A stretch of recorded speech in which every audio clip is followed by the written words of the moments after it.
Next question comes from Ryan Bowen on Instagram. Another question.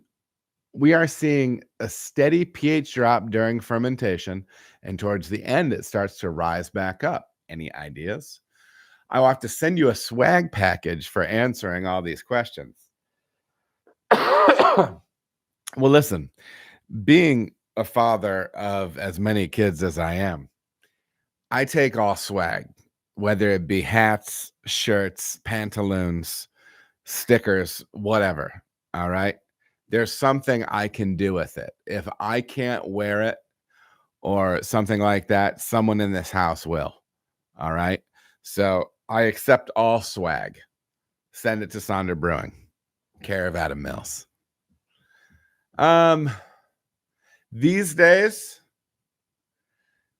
I'm probably between a large and an extra large because I do have a little bit of my fall. This is December though. This is the winter now. There's a fullness about my being when the weather turns. You know, when there's less sunlight, a little colder.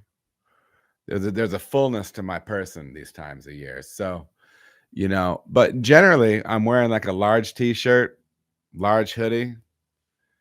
I mean, if they run a little small, bump it up. But I mean, hey, I'm not turning down swag, baby. So Ryan, I should probably answer your question now. So yeah, you are going to see a steady drop in pH throughout fermentation. You're actually going to see your pH probably drop faster than your gravity. So, like for instance, if you're going into the fermenter, you know, at a pH of 5 or 5.1 or something like that, and the beer finishes out at 4.4, 4.3, it's going to get there faster than your gravity. Your pH is going to go terminal before your gravity will. Okay, and if you actually think about it, it's probably like an evolutionary thing, right? Because you are going to be that yeast is making that wort more acidic to help ward off things that cannot take a more acidic environment, and so it's kind of a way to you know, compete against or outcompete other interlopers to that fermentation, right? So that is why you're going to see that pH drop, and it happens right at the beginning of fermentation. And then what you're going to see is it'll go down, and then once you start getting toward terminal gravity, it will start ticking back up. My understanding with that is that it can be more aggressive with poor yeast health.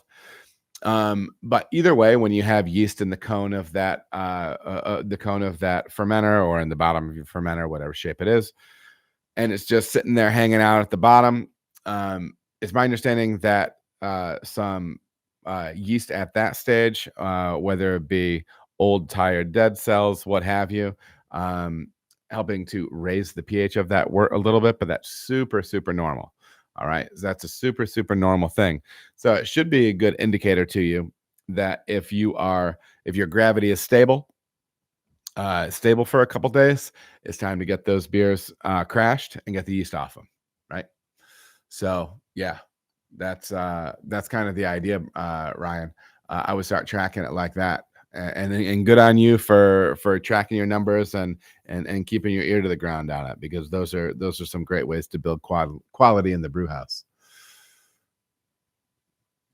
Patrick Sandy says, thank you. Well, you're welcome. Winter weight is acceptable. Is that in Ohio? It's blocked by a heart right now. Is acceptable for Ohio. Yeah, well, it was accepted. Sure as hell was acceptable for Michigan too, man, because I just get a little bit more robust, you know, a little bit fuller. All right, everybody, thank you so much for watching. If you feel as if you got any value out of the video, please like and subscribe. There are also other videos that you can watch. They're gonna maybe be over here or over here. Appreciate you watching.